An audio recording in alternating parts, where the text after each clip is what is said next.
መዝሙር 40 መዝሙር ምስጋና እግዚአብሔር ክረዳአኒ ተዓጊሰ ተጸበኽዎ ንሱውን ናባይ ደኒኑ ኣውያተይ ሰምዐ ካብ ጉድጓድ ጥፍኣት ካብቲ ረግረግ ጸብሪ ኣውጻኒ ንእጋረይ ኣብ ከውሒ ኣቂሙ ንስጉምተይ ኣጽንዖ ሓድሽ መዝሙር ምስጋና ከም ዝዝምር ገበረኒ ብዙሓት እዝርእዮም ክልብሙ እዮም ናብ እግዚአብሔር ውን ክውከሉ እዮም እቲ ኣብ እግዚአብሔር ዝኣምን ንጣዖታት ዘየምልኽ ምስቶም ንሓሰውቲ ኣማልኽቲ ዘምልኹ ሰባት ዘይጽምበር ሰብ እሱ እዩ ጐይታይን ኣምላኸይን ንዓና ዝገበርካዮን ንዓና ዝሓሰብካዮ ዘገርም ሓሳባትን ብዙሕ እዩ ንዓኻ ዝመስል ከቶ የልቦን ክነግረሉን ክዛረበሉን እንተደለኹስ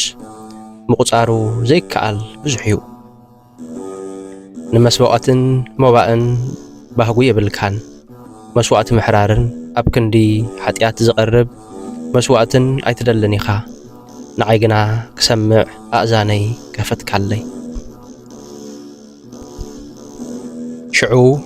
እኔኹ ከምቲ ብዛዕባይ ኣብ መጽሓፍ ሕጊ ተጻሒፉ ዘሎ ኣምላኸይ ፍቓድካ ንምግባር ባህጊ ኣሎኒ ሕግኻ ውን ኣብ ውሽጢ ልበይ እዩ በልኩ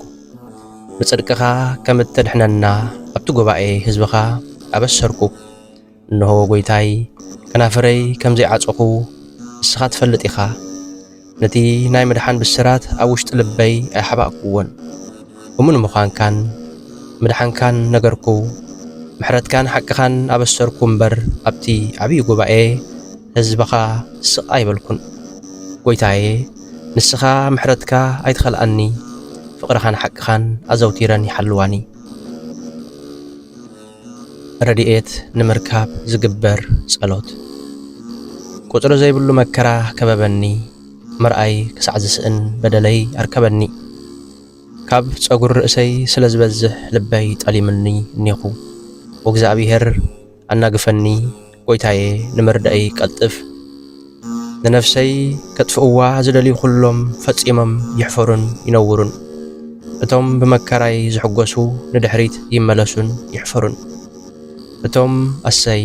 ኣሰይ እናብሉ ዘላግጹለይ ተሳዒሮም ይነውሩ ንዓኻ ዝደልዩ ኩሎም ይተሓጐሱ በኣኻውን ባህ ይበሎም መድሓንካ ዘፍቅሩ ዘበሉ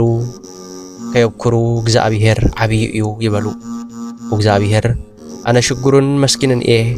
ንስኻ ግና ኣይረሳዕካንን ረዳእየይን መናገፍየይን ንስኻ ኢኻ ኣምላኸይ ኣይትደንጉይ አሜን